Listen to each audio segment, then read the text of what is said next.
ஆண்டவராகிய இயேசு கிறிஸ்துவின் தூய நாமம் மகிமைப்படுவதாக.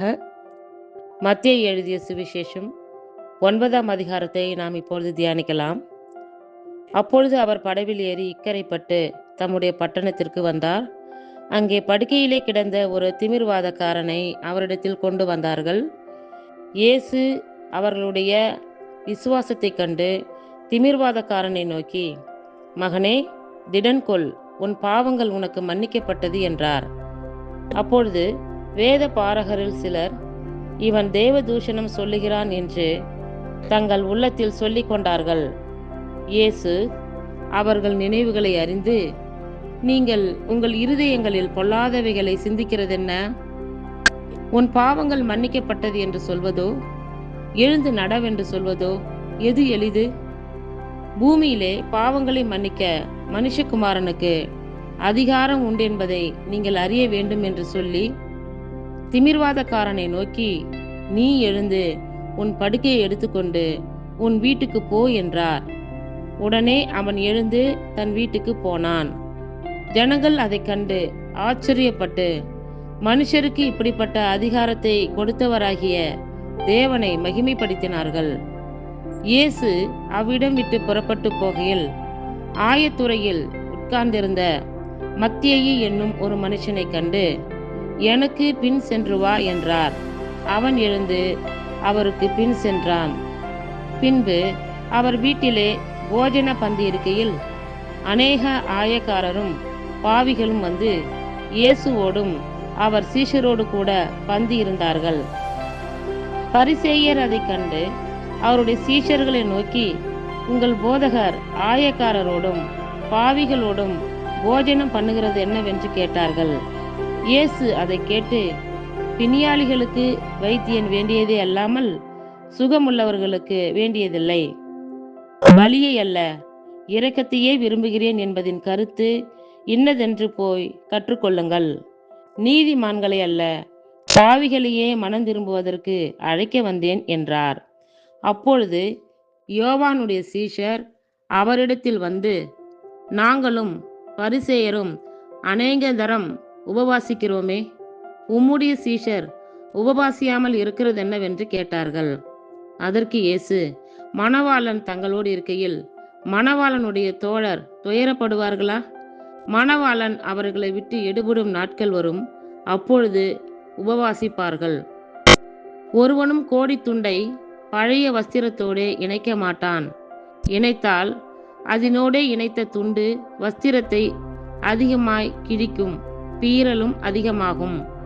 புது திராட்சரசத்தை பழந்துருத்திகளில் வார்த்து வைக்கிறதுமில்லை. வார்த்து வைத்தால் துருத்திகள் கிழிந்து போம், ரசமும் சிந்திப்போம், துருத்திகளும் கெட்டுப்போம். புது ரசத்தை புது துருத்திகளில் வார்த்து வைப்பார்கள், அப்பொழுது இரண்டும் பத்திரப்பட்டிருக்கும் என்றார். அவர் இவைகளை அவர்களுக்கு சொல்லிக் கொண்டிருக்கையில் தலைவன் ஒருவன் வந்து அவரை பணிந்து, என் மகள் இப்பொழுதுதான் மரித்து போனாள், ஆகிலும் நீர் வந்து அவள் மேல் உமது கையை வையும், அப்பொழுது பிழைப்பாள் என்றான். இயேசு எழுந்து தம்முடைய சீஷரோடு கூட அவன் பின்னே போனார். அப்பொழுது 12 வருஷமாய் பெரும்பாடுள்ள ஒரு ஸ்திரீ, நான் அவருடைய வஸ்திரத்தை ஆகிலும் தொட்டால் சொஸ்தமாவேன் என்று தன் உள்ளத்தில் எண்ணிக்கொண்டு அவர் பின்னாலே வந்து அவருடைய வஸ்திரத்தின் ஓரத்தை தொட்டாள். இயேசு திரும்பி அவளை பார்த்து, மகளே, திடன்கொள், உன் விசுவாசம் உன்னை இரட்சித்தது என்றார். அந்நேரம் முதல் அந்த ஸ்திரீ சொஸ்தமானாள். இயேசுவானவர் தலைவனுடைய வீட்டிலே வந்து தாரை ஊதுகிறவர்களையும் இறைகிற ஜனங்களையும் கண்டு, விலகுங்கள், இந்த சிறு பெண் மரிக்கவில்லை, நித்திரையாய் இருக்கிறாள் என்றார். அதற்காக அவரை பார்த்து நகைத்தார்கள். ஜனங்கள் வெளியே துரத்தப்பட்ட பின்பு அவர் உள்ளே பிரவேசித்து அந்த சிறு பெண்ணின் கையை பிடித்தார். உடனே அவள் எழுந்திருந்தாள். இந்த சங்கதி அத்தேசமெங்கும் பிரசித்தமாயிற்று. இயேசு அவ்விடமிட்டு போகையில் 2 குருடர் அவர் பின்னே சென்று, தாவீதின் குமாரனே, எங்களுக்கு இரங்கும் என்று கூப்பிட்டார்கள். அவர் வீட்டிற்கு வந்த முன்பு அந்த குருடர் அவரிடத்தில் வந்தார்கள்.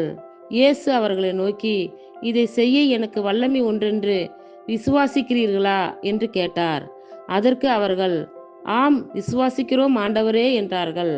அப்பொழுது அவர்களுடைய கண்களை அவர் தொட்டு, உங்கள் விசுவாசத்தின்படி உங்களுக்கு ஆக கடவது என்றார். உடனே அவர்களுடைய கண்கள் திறக்கப்பட்டது. இதை ஒருவரும் அறியாதபடிக்கு எச்சரிக்கையாய் இருங்கள் என்று இயேசு அவர்களுக்கு கண்டிப்பாய் கட்டளையிட்டார். அவர்களோ புறப்பட்டு அத்தேசமெங்கும் அவருடைய கீர்த்தியை பிரசித்தம் பண்ணினார்கள். அவர்கள் புறப்பட்டு போகையில் பிசாசு பிடித்த ஊமையான ஒரு மனுஷனை அவரிடத்தில் கொண்டு வந்தார்கள். பிசாசு துரத்தப்பட்ட பின்பு ஊமையன் பேசினான். ஜனங்கள் ஆச்சரியப்பட்டு, இஸ்ரவேலில் இப்படி ஒரு காலம் காணப்படவில்லை என்றார்கள். பரிசேயரோ, இவன் பிசாசுகளின் தலைவனாலே பிசாசுகளை துரத்துகிறான் என்றார்கள். பின்பு இயேசு சகல பட்டணங்களையும் கிராமங்களையும் சுற்றி நடந்து ஜெப ஆலயங்களில் உபதேசித்து ராஜ்யத்தின் சுவிசேஷத்தை பிரசங்கித்து ஜனங்களுக்கு உண்டாயிருந்த சகல வியாதிகளையும் சகல நோய்களையும் நீக்கி அவர்களை சொஸ்தமாக்கினார். அவர் திரளான ஜனங்களை கண்டபொழுது அவர்கள் மேய்ப்பனில்லாத ஆடுகளைப் போல தொய்ந்து போனவர்களும் சிதறப்பட்டவர்களுமாய் இருந்தபடியால் அவர்கள் மேல் மனதுருகி தம்முடைய சீஷர்களை நோக்கி, அறுப்பு மிகுதி, வேலையாட்களோ கொஞ்சம். ஆதலால் அறுப்புக்கு எஜமான் தமது அறுப்புக்கு வேலையாட்களை அனுப்பும்படி அவரை வேண்டிக் கொள்ளுங்கள் என்றார். இத்துடன் 9ஆம் அதிகாரம் நிறைவுற்றது. கர்த்தர் தாமே நம் எல்லோரையும் ஆசீர்வதிப்பாராக. ஆமேன்.